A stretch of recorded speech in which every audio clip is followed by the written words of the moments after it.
your next act. Very, very funny, man. Please give it up for Howard.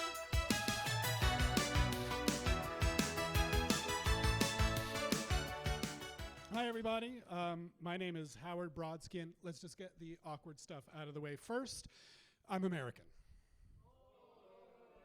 It's okay, you can relax. I'm not here as a pioneer to gentrify the 51st state or any of that MAGA bullshit. You can keep your elbows in, they're safe with me. My family, we got here about 2 years ago, and we really love it. The people are nice, the news is boring, and it smells like marijuana everywhere I go. Even the homeless people are nice here. You know, when they ask me for change and I don't have any, they're like, that's all right, keep smiling. It's like, well, thanks, man, you too. Back in LA, when I didn't have any change, they threatened to rape my dog. I don't even have a dog. It's a whole different situation. You know, here it really feels like they are unhoused people. Back in LA, they were definitely bums. Society is cruel to the bum, but they do grant the bum one privilege. And that is the privilege to cross the street wherever they want. Wherever they want, whenever they want, and if you want to take a shit in the middle of the road, no one's going to honk their horn, no one's going to say a damn thing.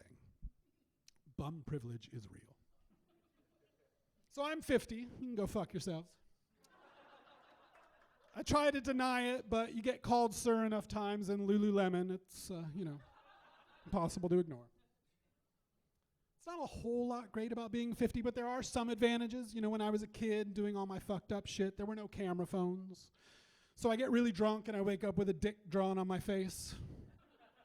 Fucking Brian. You know, there's only like 6 or 7 people who ever saw it. And yeah, I got kids. Nowadays, that dick on your face lives forever. You know, your grandma's sending it to her friends. You know, it has theme music. It's a whole different situation. There was no evidence of any of that shit when I was a kid. There was also no evidence of the fact that I used to have amazing hair. Like genuinely thick and volume, you know, black, salt and pepper, down on my shoulders, serious fuck me vibes, you know?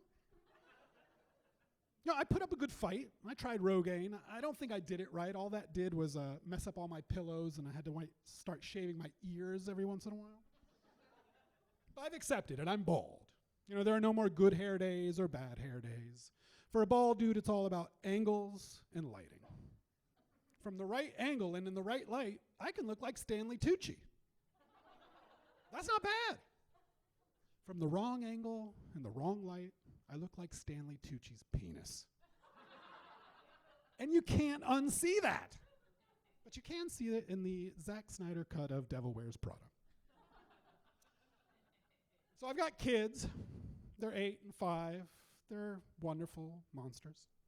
Cute, wonderful monsters. My wife and I, we're pretty much aligned in almost everything when it comes to parenting. I'm a little more strict, a little more old school. She's a little more sensitive.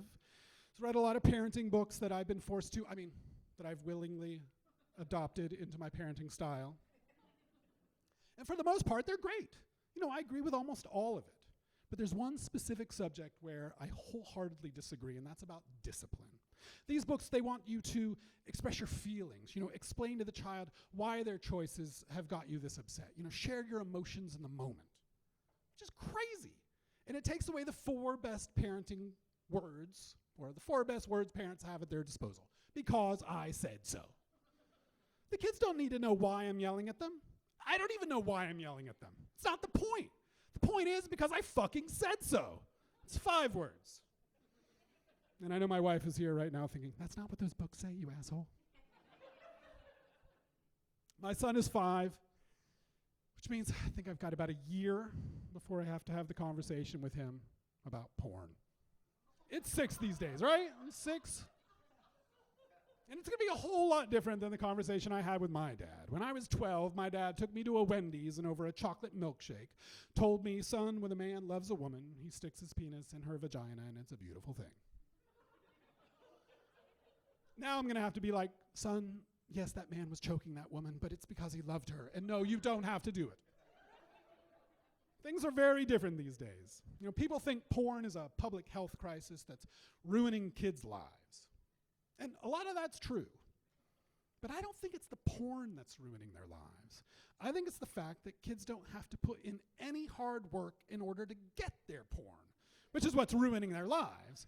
All they have to do is type up whatever deviant shit pops in their head and poof, a bunch of teenage mutant ninja lesbians show up on their screen.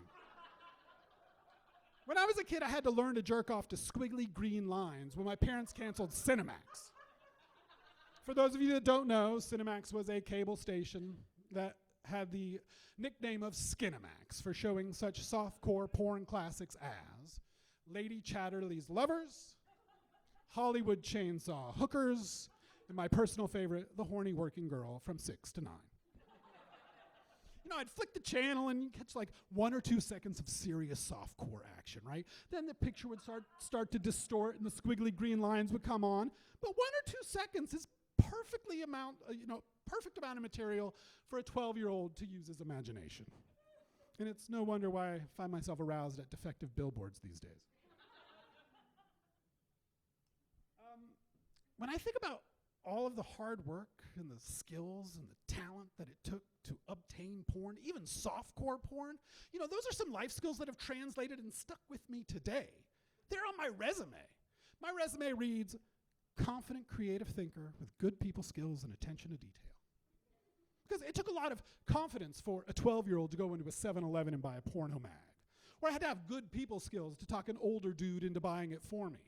And I had to pay attention to detail and not record Emmanuel 2 over my sister's Young and the Restless videotapes. And I'm telling you right now, there's not a man in this room who went through puberty in the 80s that has not masturbated to green squiggly lines. And that is creative thinking. Thanks, y'all. I'm Howard.